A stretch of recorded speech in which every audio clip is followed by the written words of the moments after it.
Gambhira bridge દુર્ઘટના બાદ હવે તંત્ર એક્શનમાં આવ્યું છે। વડોદરા શહેરના તમામ બ્રિજોની ચકાસણી હાથ ધરવામાં આવી છે। દરમિયાન આજે મ્યુનિસિપલ કમિશનર દ્વારા બ્રિજનું નિરીક્ષણ કરવામાં આવ્યું હતું।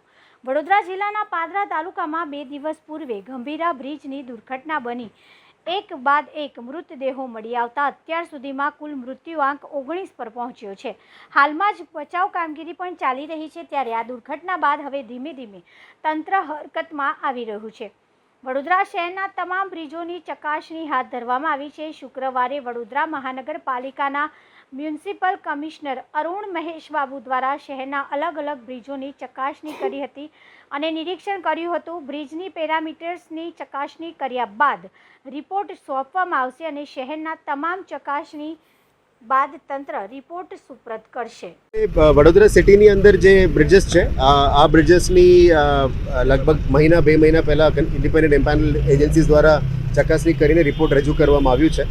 આ રિપોર્ટ આવ્યા પછી અમે પણ વડોદરા સિટીમાં સેજ પણ રિસ્ક લેવા તૈયાર નથી, એટલે તમામ બ્રિजेसની ચકાસણી કરવા માટે ઝોનલ ડીએમસીસ દ્વારા ટીમ ફોર્મ કરીને ચકાસણી કરવા માટે આદેશ આપી છે। ગઈકાલે અમે નીકળ્યા હતા, 1-2 બ્રિजेस જોયા હતા, આજે પણ ફતેહગંજ બ્રિજ જોઈ રહ્યા છે।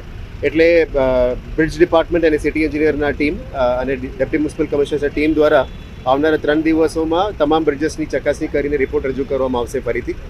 એટલે પહેલાં જે ઇન્ડિપેન્ડન્ટ એજન્સીસે કર્યું એને પણ રીવેરીફાઈ કરવામાં આવશે। અને સાથે સાથે અત્યારે 2 બ્રિજ અમે બંધ કરી દીધું છે, એક જાંબુઆ બ્રિજ અને એક કમાટીબાગ ઝોની બ્રિજ। અને આના ચકાસણી કર્યા પછી પણ કદું જરૂર પડે તો આવનારા દિવસોમાં કડક પગલાં પણ લઈશું। પબ્લિક હિત માટે જે પણ પગલાં લેવા પડે, આવા કડક નિર્ણયો પણ લેવા જો જરૂરત પડે સમજ લઈશું, પણ અત્યારે ચેકિંગનું પ્રોસિજર ચાલી રહ્યા છે।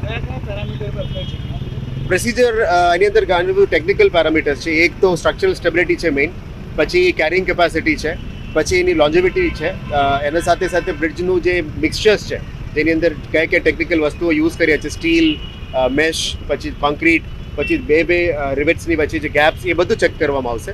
એટલે ટેકનિકલી ફિટ સર્ટિફાઈ કરતાં પહેલાં જે પણ પેરામીટર્સ ચેક કરવામાં આવશે, તમામ પેરામીટર્સ ટીમ દ્વારા ચેક કરવામાં આવશે અને કદાચ રેટ્રોફિટિંગની કંઈ જરૂરત પડે, નાનું મોટું ફિક્સેશનની જરૂરત પડે, એ પણ કરી આપવામાં આવશે। સ્થાયી સમિતિ અધ્યક્ષ તરીકે અગાઉ એમના મીડિયાને સંબોધતા તેમણે કહ્યું કે 40થી વધુ જેટલા બ્રિજો છે વડોદરામાં, 41 જેટલા બ્રિજ છે કે ફિટ છે, તમે શું કહેશો?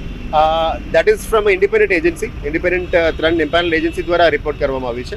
હવે આની ફરીથી રીવેરીફાઈ કરવા માટે જ આપણે સિટી એન્જિનિયરિંગની ટીમ અને બ્રિजेस પ્રોજેક્ટ્સ દ્વારા એ ફરી ચકાસણી કરવા માટે એન્જિનિયરિંગ ટીમને પણ અમે મોકલીએ છીએ। ઇન્ડિપેન્ડન્ટ એજન્સીનો રિપોર્ટ ઉપર ફક્ત અમે નથી જતા, વી વોન્ટ સોલિડ રિપોર્ટ્સ। એના બાબતમાં આવનારા દિવસો કરવાઈ રહેશે। અત્યારે જે કામગીરી કરવામાં આવી રહી છે, એવું નથી લાગતું કે આવી ઘટનાઓ પહેલાં આ કામગીરી કરવી જોઈએ? આ એન્યુઅલી કરતા જ આવતા હોય છે, એટલે every year we take a fitness certificate. Every year આ લોકો એની મોનિટરિંગ કરતા હોય છે, રિમાર્ક્સ કોલમમાં લખીને શું પ્રક્રિયા કરવામાં આવે છે એ રૂટીનમાં કરીને જ આવતા હોય છે। અત્યારે સાવચેતીના ભાગરૂપે અમે વધારાનું કડક પગલાં લઈ રહ્યા છીએ। I have to C